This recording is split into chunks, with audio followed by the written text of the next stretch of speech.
The ocean takes up nearly 70% of the Earth, and it's home to all sorts of wildlife. Recently, we've seen how plastic we throw away each day really affects the animals that live there. But what about the problems we're causing that we can't see? The ocean has become more acidic in the past few decades, and now we're producing more carbon dioxide than ever before. So here I have a glass of water. This is just normal water that I got out of the tap earlier, and this is a pH probe. Now this will measure how acidic or alkaline the water is. If the number is around 7, then it means that it's neutral, so that's in the middle. If the number is bigger than 7, then it's more alkaline, and if it's smaller than 7, then it's more acidic. So let's have a look at what this is coming up as. This is coming up at around 7.6, so that's pretty neutral. But watch what happens when we blow some bubbles into the water.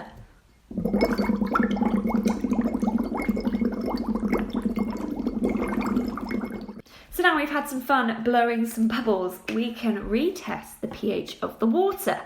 Make sure we give it a good stir around so we get a good reading.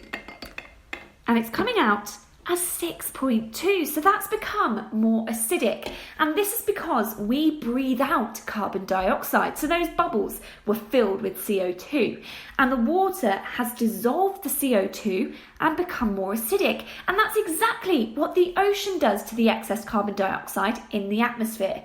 But to really understand why this affects the animals that live there, we need to have a look at how they communicate.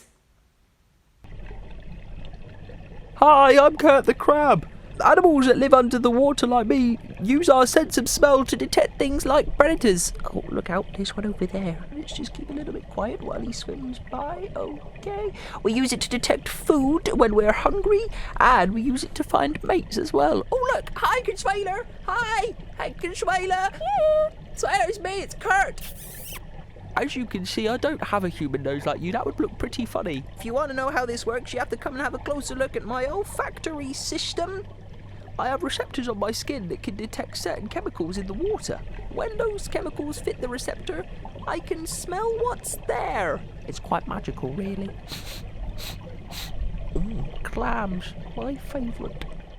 Scientists all over the world are researching other ways humans are affecting the ocean. Dr. Jörg Hardiger is one of these. He's a marine biologist at the University of Hull. We're collecting shore crabs and hermit crabs for our research project. Crabs are very hardy crabs, as you can see in this environment here. It gets dry and hot and warm and cold and all these sort of things. But the trend over the last 100 years has been devastating. So their sense of smell is predominant. They detect it and then they respond to it. This is how a shark finds its food. This is how crabs find food. And that's why crabs can escape an octopus. So for them, really, switch off the smell. If you can't smell anything anymore, you're in trouble in the marine world. Let's see where we find a way. Sometimes Jörg even has some helpers. Anyone can go searching for crabs on beaches across the UK. They like to hide in rock pools in places that are cool and dark, like under big rocks. But be careful if you're going to pick them up though, because their pincers could give you a nasty pinch. It's really important to put the crabs back in the rock pools later, and always leave the big rocks where you found them. It's time to put those lab coats on, because we're going to go and take these crabs all the way back to Hull University to go and have a look at them in the lab. And as if by magic, I am here at the University of Hull in the biology labs. Now behind me, I've got some very special tanks, and we're going to be putting some crabs into these tanks and seeing whether they detect the smell of food. And we'll try this in 2 pH conditions, one that is acidic and one that is the normal pH. Now this is the kind of chemical that the crabs have to detect. Now this is what it would look like in normal pH conditions, but when the sea becomes more acidic, it changes shape. Now if you think of this like a key in the lock, the key will no longer fit the same lock as before, so the crabs won't be able to smell the food. Inside these little holders are pieces of sponge. Now we've soaked these in some mussel juice, which is one of the things that crabs love to eat, and the other one hasn't been soaked. So let's see what this crab does in normal pH conditions. The gradient is available. Wow, look at that, she went straight for the food.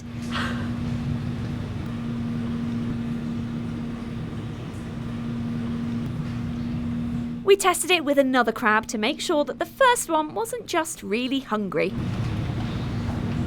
Hallelujah. You're looking for something. Look at that. Very aggressively looking for something.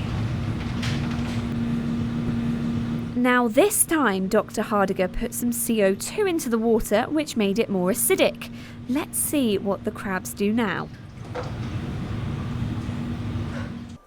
She looks a little confused and is aimlessly going around the tank. And look, she even walks over the food. And just to double check, we tested it on another crab again. But how do we know this wasn't just a fluke?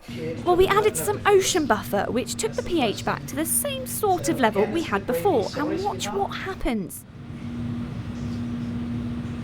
We didn't even wait 30 seconds, see? The crab goes straight back for the food.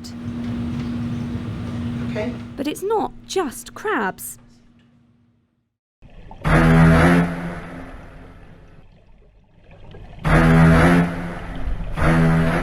Sharks also use chemical cues to find all sorts of things under the water, and any animal that uses chemicals to smell in the sea will be affected. Sharks have an absolutely incredible sense of smell. When male and female sharks are coming into breeding condition, they release hormones to let each other know that it's that time of year. And obviously if they can't detect those hormones, they won't know that it's breeding time, and they only have very few babies at a time. So if they're not breeding in the first place, that can hugely impact the whole population. They can detect as little as 1 teaspoon of blood in an entire swimming pool's worth of water. So if there are any little injured fish in the sea, the sharks can smell them. But obviously if their sense of smell is impaired or damaged in any way, they won't be able to find their food anywhere near as well, and that can really obviously affect them. This also affects the food chain as a whole, because sharks are really important. They're apex predators, so they're right at the top of the food chain. So if you take them out of the equation, everything else is impacted further down as well. In the last 20 years alone, the carbon dioxide content in the air has gone up more than it has in the last 1,000 years combined. If each of us made just a few small changes, it could really make a difference. Walking instead of using a car, making sure we recycle properly, and using less electricity are all good ways to reduce the amount of carbon dioxide that ends up in the atmosphere. By making just a few sacrifices, we can begin to protect the habitat for the wildlife that live there.